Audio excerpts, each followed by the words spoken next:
Agora são 8h25. Vamos falar sobre o cenário político brasileiro, jurídico. A gente vai conversar agora com ele, o Marcelo Uchoa, advogado, professor de Direito na Universidade de Fortaleza, integrante da Associação Brasileira de Juristas pela Democracia, Núcleo Ceará. Olá, Uchoa, bom dia. Bom dia, Marilu. Bom dia, Glauco. Bom dia a todos que nos assistem no Jornal Brasil Atual. Prazer recebê-lo, Shoa. Vamos falar aqui sobre as notícias, né? Enfim, que falam sobre o nosso governo, né, Bolsonaro. Vamos escolher aqui a quebra de sigilo, né? A gente começa por aqui. Você viu que é aquela chamada Bolsofeios, né? A página Bolsofeios, ela foi registrada a partir de um telefone que foi utilizado por um secretário do gabinete do deputado Eduardo Bolsonaro, que é a chará dele, inclusive, o nome dele é Eduardo Guimarães, conhecido como Dudu Guimarães. Bom, saiu dali, partiu dali, né, o documento que o UOL conseguiu, mostrando que o Bolso Feios foi uma conta feita no IP de um computador que estava lá dentro desse gabinete, né, do Eduardo Bolsonaro, e o Eduardo Bolsonaro reage de uma forma bastante irônica, dizendo, isso aí se for verdade, eu vou dar aumento para o meu funcionário, né, por conta dessa chamada página Bolsofeios. Enfim, parece que a ligação é bastante estreita, né, como a notícia está colocando, e a pergunta que fica, né, já há indícios suficientes para a cassação do mandato de Eduardo Bolsonaro? Enfim, como é que você está vendo esse imbróglio? Mais um, né, Uchoa? Olha, Marilu, há indício sim, né, naturalmente no Conselho de Ética da Câmara para a cassação, mas não só isso, né? A disseminação de fake news, sobretudo discurso de ódio na internet, ela hoje está criminalizada. Existe uma lei, que é a Lei Lola, que estabelece certas punições. Eu não me recordo agora qual é o grau de punição disso aí, mas é bom que o telespectador, quem está nos assistindo, ouvindo agora, saiba de que essa coisa, uma vez comprovada, ela configura crime do país. É muito grave o que aconteceu, porque há uma demonstração clara de que o tal do escritório do crime, dentro das estruturas de poder ligados à presidência da República, de fato existiam, e nesse caso o próprio gabinete do Eduardo Bolsonaro, no mesmo e-mail que comprava as passagens dele, que resolvia as coisas dele, ou seja, uma coisa absolutamente direta. E a resposta dele, como você mesmo disse, ele nem nega, né? Ele não só confirma, como faz chacota.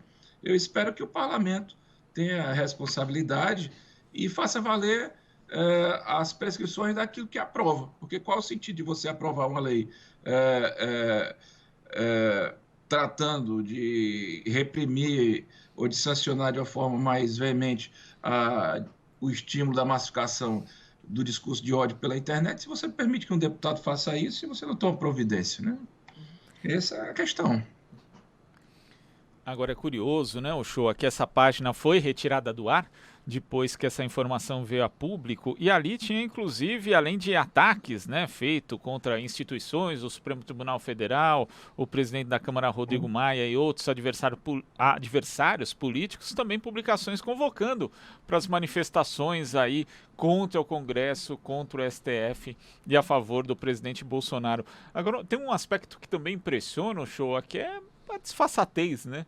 Porque é algo tão pueril ser feito ali de um e-mail registrado na Câmara. Como é que você vê? Todo esse descuido já é uma coisa assim que fica meio explícito. O parlamentar acha que pode fazer qualquer coisa, o assessor dele acha que pode fazer também, que não vai ter consequência nenhuma. É isso, Shoa? Glauco, é um descaramento total, né? Essas pessoas, elas acreditaram e acreditam piamente que no Brasil não existe lei, que no Brasil não há regras a se cumprir, que no Brasil não há uma Constituição que trata de estabelecer que ao parlamentar, ou ao presidente da República, ao senador, há um decoro a ser respeitado. Eles acham realmente que não tem um papel educativo, não só proativo, mas pedagógico, E enquanto as instituições continuarem a tolerar esse tipo de postura, só tende a piorar, né?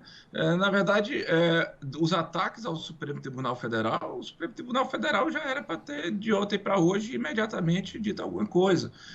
O ataque pessoal ao presidente da Câmara, um ataque pessoal ao presidente do Senado, chamando a população para a rua para se insuflar contra a manutenção do sistema democrático sobre as bases e estruturas do poder. Eu realmente quero acreditar que essa lei 13.642, né, ela vai ser cumprida e que a atitude da Câmara seja forte com relação a isso, porque é do gabinete do Eduardo Bolsonaro. Agora, mais uma vez eu vou dizer aqui, como eu sempre digo, não é a primeira vez, né? Essas pessoas já estão repetindo, os indícios que estão tornando cada vez mais claros, mais evidentes. Assim, por exemplo, o que ontem fez o presidente Bolsonaro naquela entrevista em que ele levou um bufão para distribuir bananas para os jornalistas, ele está quase pedindo ele mesmo o impeachment dele. Por quê? Porque está sendo tolerado uma situação absolutamente insustentável. Até quando, eu não sei. Que não é falta também de denúncia aqui da nossa parte. Exato, com certeza. Bom, Eduardo Bolsonaro deve pensar assim, bom, meu pai é presidente da República, tá? Então, aquela postura, né? Meu pai é o presidente fala, eu sou o presidente, eu que mando. Como você está falando, quer dizer, teria que ter aí uma postura, né? Enfim, como você falou aí, lembrando bem, né? Uma postura do STF, uma postura firme, né? Em relação a esse tipo de ação, né? Tanto do filho quanto do pai. Quer dizer, parece que a gente não tem lei mesmo, né? Essa impressão é que fica, né, Uchoa?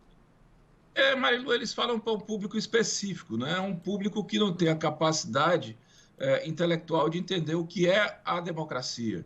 Eles sabem, naturalmente, que estão cometendo ilícitos, mas eles já se apegaram tanto a essa ideia de que as instituições manterão uma tolerância indefinida, que continuam fazendo isso à torta e à direita. E nós ficamos ao léu das inconsequências dos resultados desse tipo de ação. Porque, claro, cada vez que acontece um escândalo desse, é bom que quem está escutando agora ou assistindo saiba, isso nos prejudica, porque ninguém vai investir num país que está sendo comandado por pessoas que não têm a menor capacidade, habilidade de conduzir de forma minimamente ética, né, a nação. Então, se não há investimento, não há circulação de dinheiro. Se não há circulação de dinheiro, vai aumentar o desemprego, vai diminuir o poder de compra e vai bater no nosso bolso. Porque se fosse o Eduardo Bolsonaro sozinho falando besteira, tudo bem. Mas o problema é que ele fala e as coisas acabam repercutindo no nosso bolso. E é o filho do presidente da República, que, por sua vez, alimenta esse completo descontrole, desequilíbrio emocional de todos os filhos. É um presidente que, quando fala uma coisa, é replicado imediatamente na internet pelo filho, ou então tem um general alucinado que fala uma bobagem por aqui ou por ali, e isso acaba com o Brasil. Não se trata mais de gostar do presidente ou não gostar do Bolsonaro, se trata realmente de voltar ao que o ministro Marco Aurélio disse lá atrás, alguém tem que colocar uma mordaça nessa turma. Não é possível, né?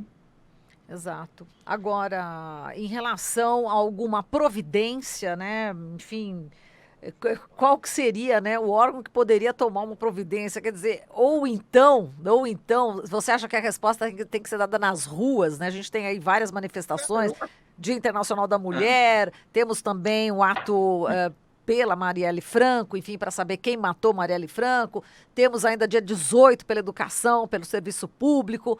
A resposta é na rua mesmo, Uchoa? É isso aí, Marilu, porque não dá para a gente responder juridicamente a certos problemas que a gente já mostrou que não está inclinado a resolver. Na verdade, desde o golpe de 2016, há uma sequência de ações judiciais. O golpe de 2016 ele desestruturou a estabilidade democrática do país, as instituições perderam credibilidade e a justiça ficou sem rumo. Então, o que paira é o reino da injustiça no Brasil. Aliás, uma injustiça que ela, inclusive, é seletiva, ela é absolutamente rígida com alguns e absolutamente tolerante e leniente com outras.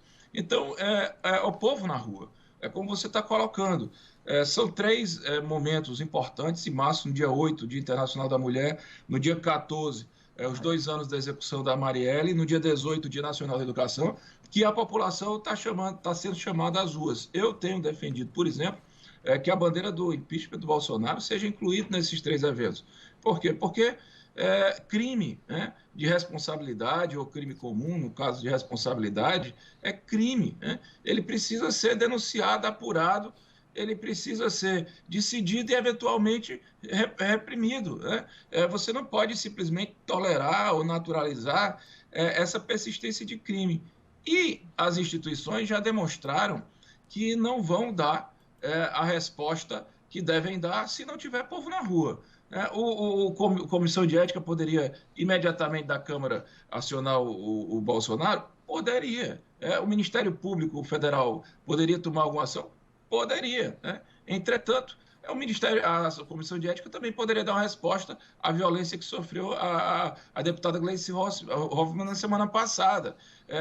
O Ministério Público poderia ter já entrado com uma ação com relação ao Bolsonaro, presidente Bolsonaro, ter convocado, pelos seus WhatsApps, as mobilizações do dia 15, ou então o ataque contra jornalista e liberdade de imprensa, aquela da Folha de São Paulo, mas não está fazendo isso. Então, assim, se o povo na rua levantar a bandeira, essa coisa vai acontecer. Queria lembrar aqui, Marilu e Glauco, que em 2013, houve uma discussão no Brasil sobre o aumento de 20%, 20 centavos na passagem de São Paulo.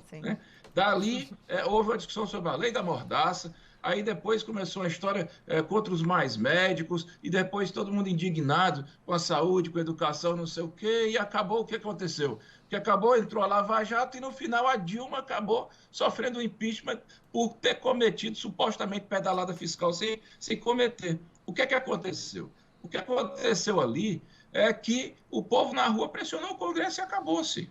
Enquanto a gente não assumir essa bandeira e tentar fazer a mobilização da sociedade, o Congresso não vai se mexer. Agora, se o povo na rua começar a se movimentar, aí eu garanto que o Congresso vai ter um dia que se manifestar, né? E não adianta dizer, mas o César Maia foi apoiado por esse pessoal, o Alcolumbre foi apoiado, de fato foi, mas o Renan Calheiros também tinha sido apoiado pela Dilma, e não sei o que, e nessa hora H a turma vira porque tem que dar uma resposta às urnas. E no caso da Dilma, nem cometimento de crime de responsabilidade tinha. Nesse caso aqui específico, há uma cascata de coisas aí que podem ser apuradas. Não só do pai, mas também dos filhos, aliás, dos filhos, inclusive questões relacionadas a investigações criminais aí, que todos já sabem. Exato, e acrescentando ainda mais o caldo, engrossando mais o caldo, tem o caso do Ceará, né, do motim dos PE, dos policiais militares, onde o tenente-coronel Adilson Paes de Souza informou aqui os crimes que o diretor da Força Nacional, Aginaldo de Oliveira, cometeu, né, ao elogiar os amotinados. Inclusive, ele acredita que ele deveria ser processado por ter cometido crimes militares. E ele